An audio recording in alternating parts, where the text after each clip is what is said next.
Going to go back to Madrid now with the French President Emmanuel Macron speaking. Spaniards know, as well as other countries, is something that needs to be protected and something that should always be fought for. This summit has been an opportunity for us to clarify a number of things and to push forward in an environment that has never been seen before in Europe since the end of the Second World War, always in service of democracy. Indeed, the situation that we're experiencing is exceptionally grave, and we all together are facing these issues. The European continent, since last February, has not been at peace. The choice of war, of going to war, has been made by Russia. This is the first observation in the new strategic concept of NATO. You may remember back in 2019, I firmly asked, sometimes shaking up the established powers, that NATO as an alliance undertakes a strategic process considering its goals, targets, and roles. That work has been done, and I'd like to thank the Secretary General for that, and also all of those who were involved in that report and in the advances that have been made recently with all of the ambassadors. That work has led us here today in Madrid and has informed our decisions in a united and responsible way, facing this new strategic security reality that the return of war in Europe brings to our doorstep. First of all, we decided unanimously, as was the case at the European Council a few days ago, and then at the G7 meeting, to strengthen our economic, humanitarian and military support for Ukraine. The Allies are shouldering their responsibilities in this. I said this a few days ago in Kiev to President Zelensky. France will quickly deliver the materials that Ukraine needs, 6 further Caesar cannons, and also a significant quantity of armored vehicles so that they can defend themselves against the brutal aggression by Russia. War is difficult. President Zelensky spoke at the summit and he reminded us of this, so our duty is to stand alongside him.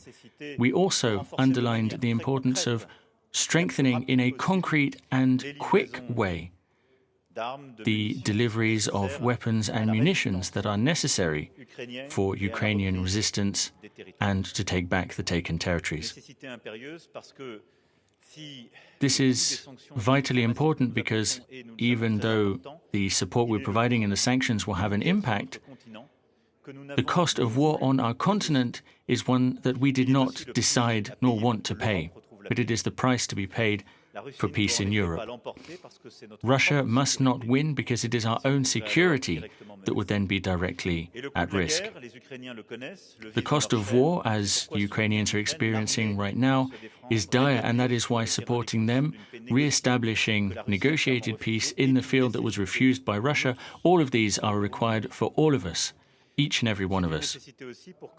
This is also necessary so that the principles and rules that since 1945 we have built our own security must be complied with. A number of us spoke on this yesterday and today. The war started by Russia is not only a war on European soil, but is also a war that affects all countries around the world in upsetting the very principles of international order that have been established since 1945. The respect of territorial sovereignty, national sovereignty, territorial integrity of states, democracy, respect of international law, refusing armed conquest of territories, and in this regard, we must also defend the international rules, which are what guarantee international peace and stability. Europe may not be at peace, but NATO is not at war, and we have been very clear on that since the very beginning within the alliance. Russia is alone in bearing responsibility for this war and the grave consequences that it is bringing to the entire world. Consequences on energy security and food security, most notably. Once again, I reject the arguments that some would bring, having us believe that this war and its consequences were some kind of issue brought about by NATO, by the West. And this is something that seems to turn reality on its head and shift responsibility and blame. This is not the West against their East. This is about war and peace in Europe. France, its allies, its European partners, we are fighting for democracy, peace and respect of international law. Today it is Ukraine that is fighting for them, not as a member of NATO. Article 5 is not applicable in this instance. However, their fight is our fight, because our security is at stake, and therefore we will support Ukraine for as long as is necessary. The second decision made at this summit was to strengthen our position, our dissuasive and defensive position. This is what NATO was designed to do, and as early as 2019, France called on NATO to recenter on this role. The war in Europe has made it ever more necessary. Collective defense in the Euro-Atlantic space. We have implemented strengthening our position on the Eastern Front to strengthen the defense of the alliance and its partners against the Russian threat as it is today. Once again, France is taking its full responsibility in this, and I would like to commend our armed forces for their reactiveness and speed in their reaction to war in Europe. Our contribution is very important, is respected, is expected, and is commended by our allies. This map here shows the main components of it on the eastern flank. We will continue our support to the Baltic states, with the Charles de Gaulle aircraft carrier being deployed, and also the inter-army capacity and anti-missile and air defenses in Romania. We will be a framework nation, as you can see right here. In Brussels a few weeks ago, I announced our new decisions that have been taken, and also that we would be maintaining our means deployed in Estonia, and this map contains the information on France's role in this, our mobilized troops, and of course the means that were deployed in Romania from the end of February. I would like to here underline the importance and the credibility of France in this situation. We have decided to be a framework nation in Romania. This was the first time for us. We have shown our reactiveness in this. It took only 5 days between the political decision and the deployment of all of our troops in the field. And this goes to show that important reactiveness that I mentioned. And at this summit, I reaffirmed our desire to strengthen our means to defend our European allies as required, as will be the case as part of the brigade in Romania. As for the other nations that are framework nations for the other countries, France has decided to take this commitment with and within Romania and alongside its allies, as you can also see on the map. Beyond this, I would like to remind you that when it comes to the dissuasive power of the alliance, it's important to never forget the nuclear dissuasion component of that. NATO is a nuclear alliance with nuclear capabilities, and in that regard, France is, of course, a significant contributor to that nuclear power, given our status as a nuclear state and our involvement in this alliance from the very beginning. The war started by Russia in Ukraine is the return of war on the European continent, also a nuclear power, and that is why credibility of NATO in this context is very important and includes its status as a nuclear power. The third decision made during this summit regards joining of Sweden and Finland to the alliance. I defended this sovereign choice made by two of our European partners from the very beginning, as these decisions came from a democratic process. This will strengthen their security faced with the threats from their immediate neighbours, and will significantly contribute to our partners' capacity and also to our shared position in Europe. We've taken this step, a very important step, at this very summit. I discussed this with President Erdogan. I also met with him yesterday before the beginning of the summit, and I'm delighted that Turkey has joined the consensus to respect the sovereign decisions by Sweden and Finland. In that regard, the fact that these two countries have decided, despite their histories and traditions, to join the NATO alliance, and we've decided to make this decision, is the most clear strategic message we could send to Russia. This signs off on the fact that the war started by Russia in Ukraine is a grave strategic blunder by Russia. He has achieved only that countries that have been more reserved in their position with regards the alliance have decided to join NATO. This is the clear result of the unilateral decision made by Russia to launch and start this war. That consequence was strengthening the alliance and strengthening the ties between Europeans within the alliance. This morning we discussed the challenges that we are all facing, including terrorism, and on the need to respect the sovereign decisions of each state in strategic decisions, our demands and responsibilities, as well as the shared foundations of values and rules that the alliance is based on. We had very open decisions, including in the past, especially with Turkey over the years, and we're continuing these discussions because that's what the alliance is for, and I continue to support our own actions in this regard. This morning I came back to the fact that it is not up to NATO to define what a terrorist action is. And furthermore, fighting against terrorism has involved us and continues to involve us in the Iraqo-Syrian region and in Lebanon. We have won first wars against the caliphate. Fighting against Daesh continues. It remains our priority, a priority and our priority. And the battle against terrorism in the Sahel region, in the Lake Chad region, in the Gulf, and the Mozambique regions remain priorities for France and its allies. In that regard, we should not lessen our efforts and continue to support states in the regions that are taking their own responsibilities. This has led, as you know, to shifting in the deployment of our means, and I can come back to that as part of the Q&A session if you'd like.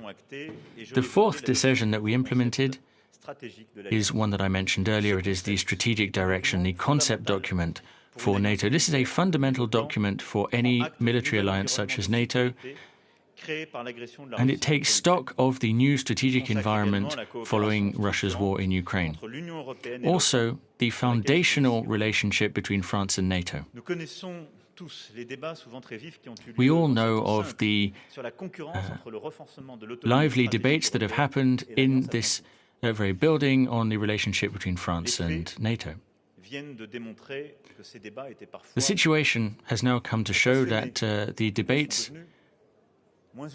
maybe are less pressing than war. The reality is that Europe has taken its responsibility faced with war on the continent by adopting massive measures with a military and humanitarian support to Ukraine and opening up the doors of Europe by allowing them to become a candidate state, opening up the potential to be part of the European security framework in the future. The reality is that this strengthening is necessary for our own shared security, as is the Canadian and American commitment to the safety of Europeans. We have demonstrated over the last weeks that shared strengthening of the strategic autonomy of Europe within NATO. The difficult times that we're experiencing has reconfirmed the need to have sovereign European defense cooperating with NATO, which would in turn strengthen itself. Discussions that we had yesterday working with Pedro Sanchez, that I would particularly like to thank for his work, have shown how there is no mismatch between NATO and Europeans, whether they're a member of NATO or not. And that is a significant breakthrough in and of itself.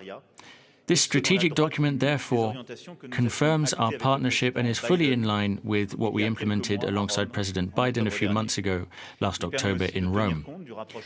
It also observes the changes in Russia and China and the challenges for our own security that may arise from that new partnership. I'd like to come back to that. We had long debates talking about China, and we came back to that a few weeks ago in Brussels as well. France's position on this matter, and also the position of its main partners and allies, is very simple. NATO is not an alliance against China. It is an alliance for peace and security in the Euro-Atlantic space. But we must take into account the systemic challenges brought about by a rise in power of China and also the contestation of the international order that is being aimed for by Russia and China. This is the very concept of the strategic document that we adopted. And it also explains the partnerships that we're building in the Indo-Pacific region through a strategy that France from spring 2018 and then the European Union 2 years later have been implementing.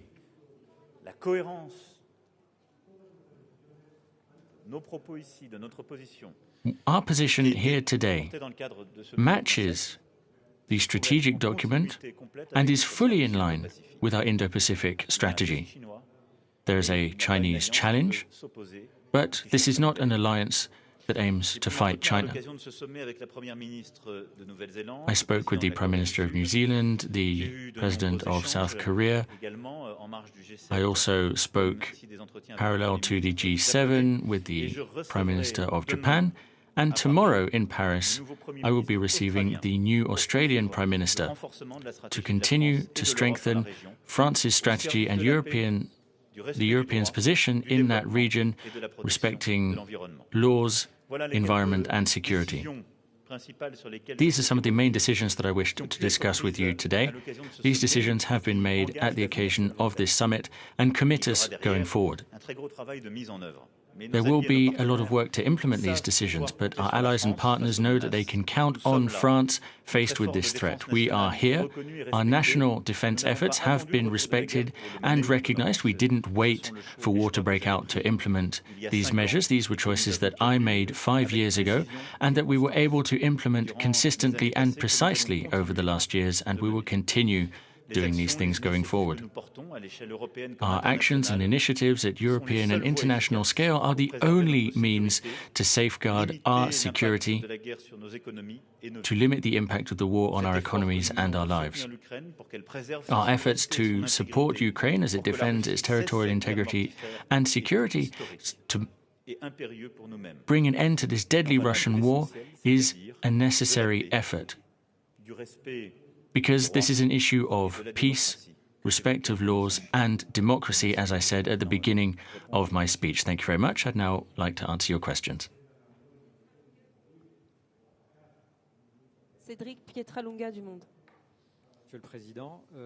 Mr. President, the Secretary General said, and as you did a few minutes ago, that NATO would support Ukraine for however long is necessary. Do you believe that such an open-ended support is possible or even desirable, given the military and economic efforts that are required with the risk of recession and an inflation spiral in Europe? As I said, our challenge is that we cannot back down and that we are not at war. So from the very first day, we have been working within that very framework. Accepting or backing down would mean abandoning our principles. It would mean accepting the return of war on the European continent and accepting forced changes in borders. We cannot accept that.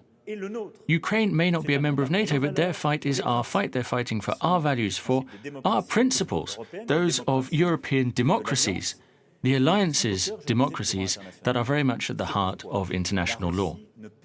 This is why Russia should not and cannot win this war.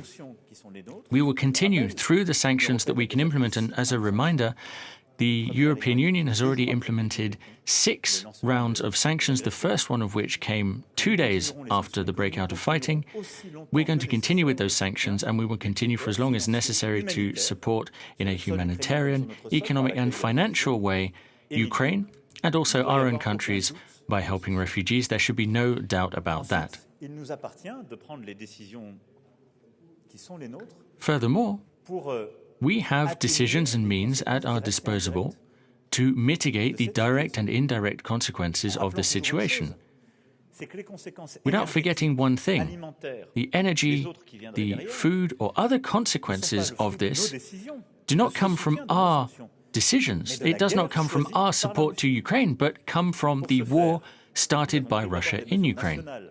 We started by implementing national measures to protect our people, our companies from rising prices. France did this very early in the process. Our processes then gradually converged and harmonized, and we need to act more at a European level now, have a European strategy.